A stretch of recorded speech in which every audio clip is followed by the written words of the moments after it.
A very serious topic for this year's event is called Futurework, and what Futurework means apparently is automation, robots, computers, software, and how those things will interact with human labor. I'm joined for this break by Mack Koonce of the United Way, Richie, Duncan of Franklin County Economic Development, and Jeff Debellis with the State Department of Commerce. Thank you so much. Mack, you work with the human elements. In decades from now, half the jobs in some of these counties in North Carolina could be, in all practical purposes, robotic. How do you even handle it, or do you try to handle something of that magnitude now? Yes, I think you have to. We're especially focused on jobs for most vulnerable families in the Triangle, and that means trying to help the adults increase their employment and try to help those kids get on a different path to be the workforce of the future. Richie, out of Franklin County, you're rural North Carolina, and we can have a whole debate about rural versus urban jobs, but in economic development, it's about the jobs. Right.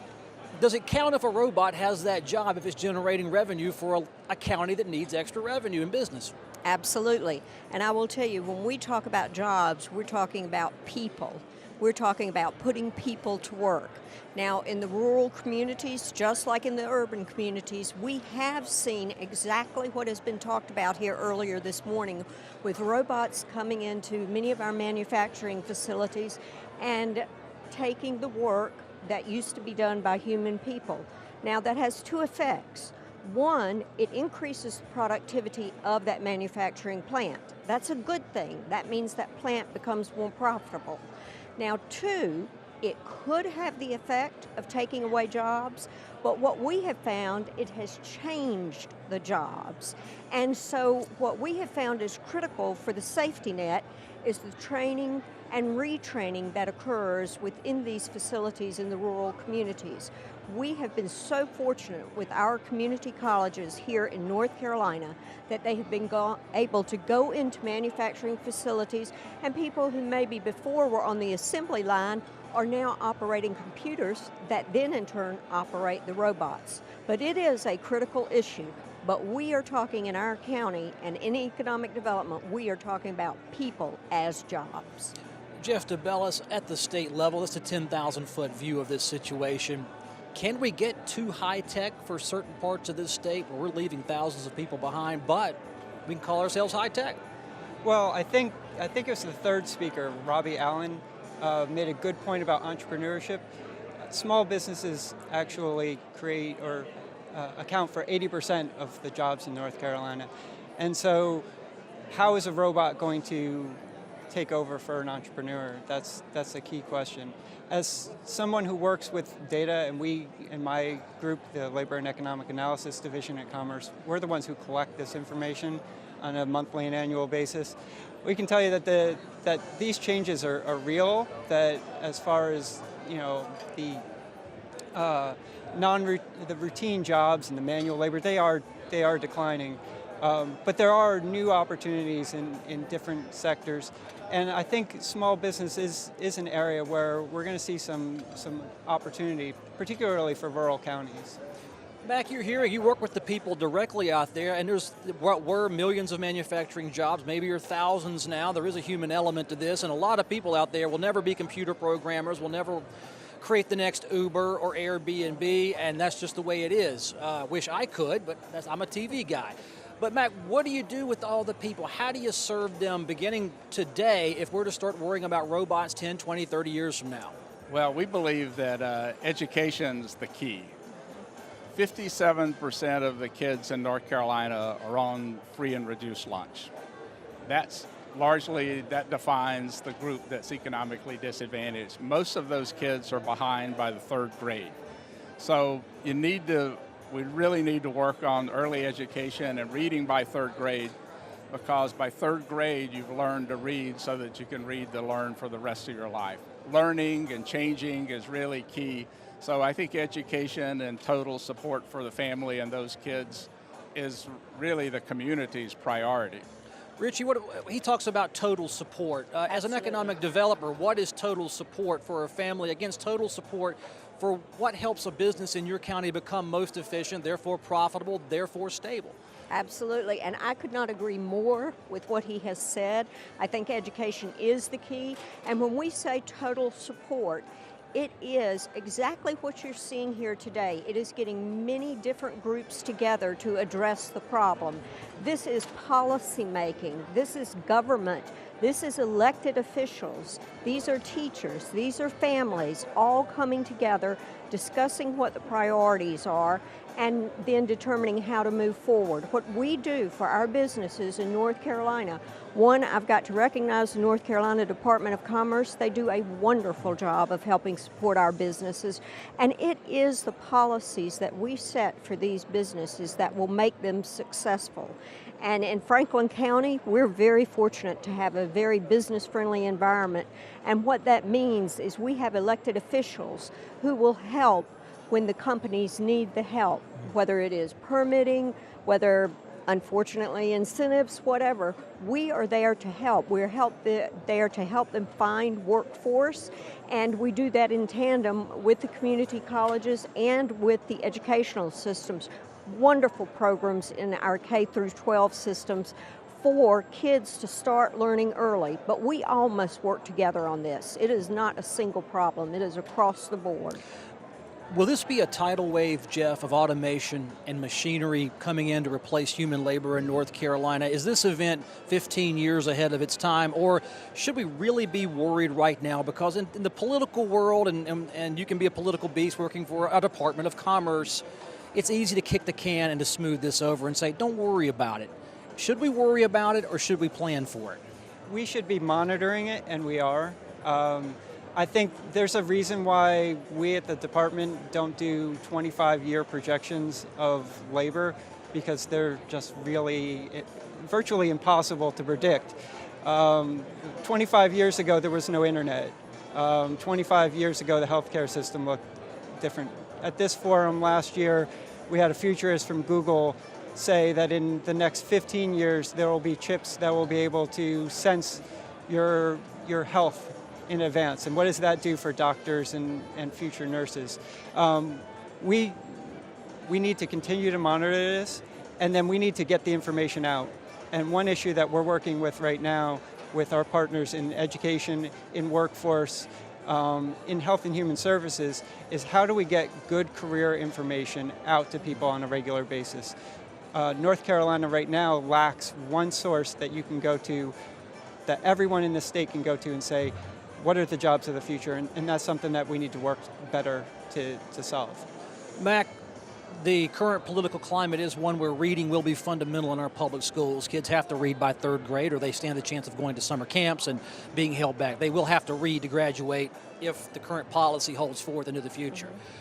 Let's talk about the adults right now, the people who had to make an educated guess about their career future, whether they're skilled labor or so-called unskilled labor, whether they had money to go to college or not. Those are the folks right now who need an unemployment check. They don't have one.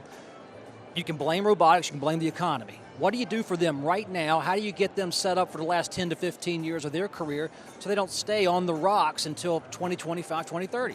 Well, there's no silver bullets, but I think there are several things. I think they need skills training as much as anyone else.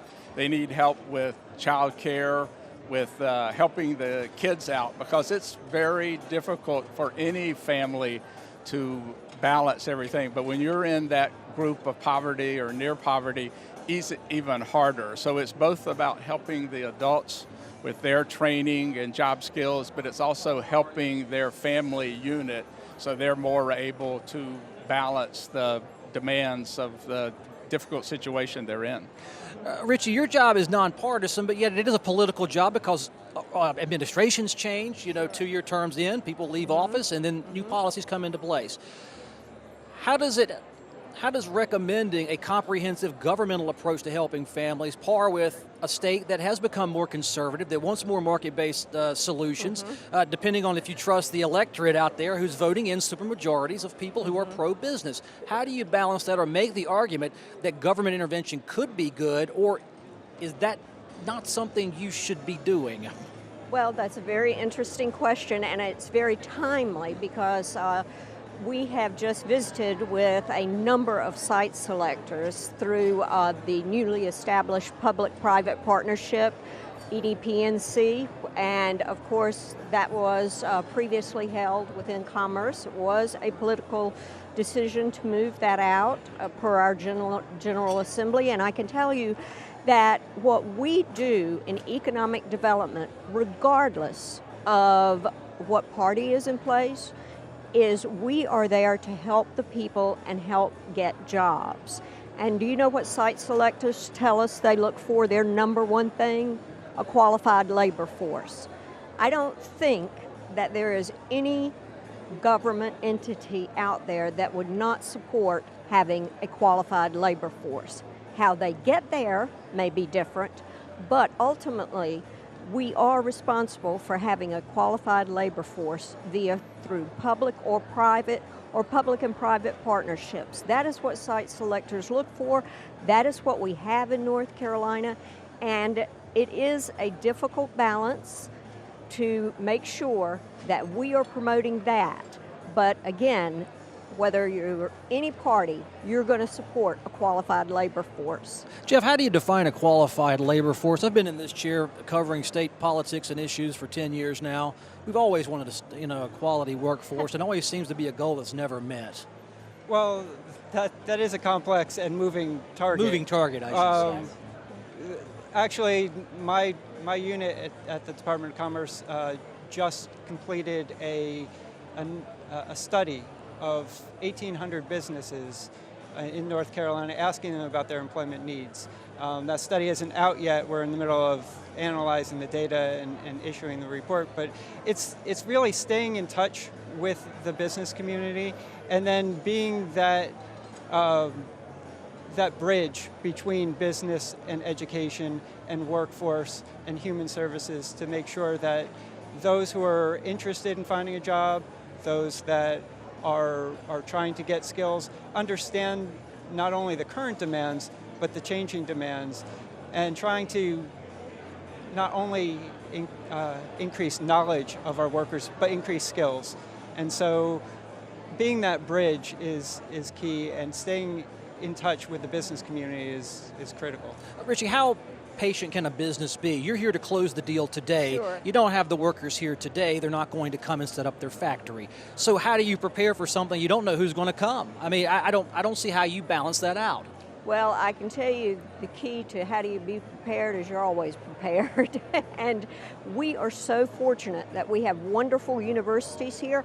I heard it over and over this past week in talking to site selectors that with our community college system and our educational system in our universities, they know that on an annual basis there is a qualified workforce coming out that has multiple skill sets. Now, is it going to be exactly what they need? Maybe, maybe not. But that's where we can come in with customized training and help them. But we have to be ready.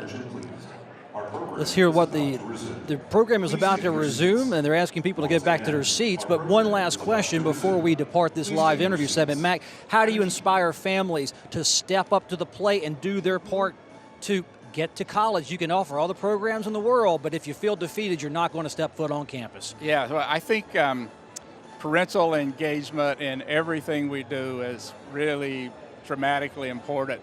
We really work on a two-generational model because a lot of programs that focus on kids do it in isolation. And we think everything has to start with the parents and the guardians and how they're engaged. So the idea is not to do it for them, but to help them do it with them. And so I think that's really key to all the infrastructure in the social services.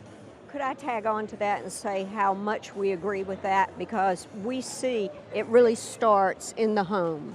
And you will hear that over and over again when you talk with the educators in the K through 12 system. And I can't compliment the United Way enough for all that they do to help that.